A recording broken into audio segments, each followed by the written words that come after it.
बाबा आखंडलमणि प्रसिद्ध शिव विवाह पर शनिवार उत्सव मुखर हो उठिला आरड़ी पीठ।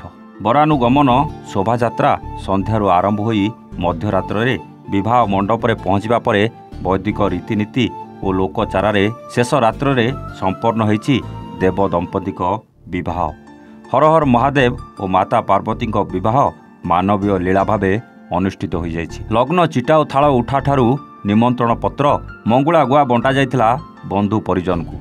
विवाह उत्सव प्रथम वरण नीति पाई कन्या पिता विश्वजित पाढ़ी पक्षरु मणि बाबा को वरण निमंते पार्वती भाई भावे पवन पुत्र हनुमान बरधरा रूपे एक शोभायात्रा बाहरी पीठ और मुख्य बजार परिक्रमा करने पर बर पिता आलोक पंडा घरे पहुंचवा पर ब्राह्मण और ज्योतिषों द्वारा वरण करा जायतिला।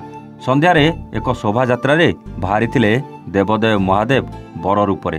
ढेंकानाल दुलुदुली वाद्य सांग को राजस्थान अघोरी नृत्य, ब्रह्मपुर जोड़ी शंख सांग को कंकाल नृत्य, कलिकतार मेदिनीपुरी मयूरचूड़िया वाद्य ठारू केन्दुझर कलश नृत्य, देवगणक सह विभिन्न जिलूर आसीथिबा संकीर्तन मंडली घंट वाद्यकार माने जोग देइथिले। एही शोभायात्रा भक्त और भगवानकर महामिलन होइतिला।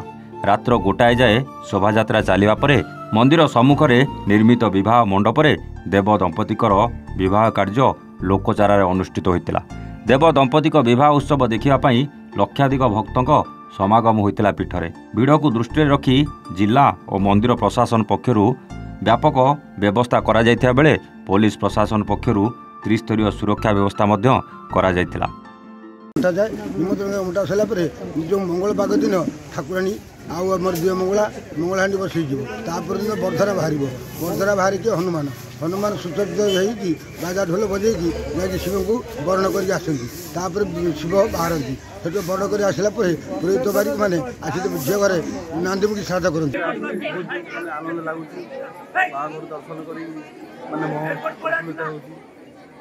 आज बाबा शिव पार्वती विवाह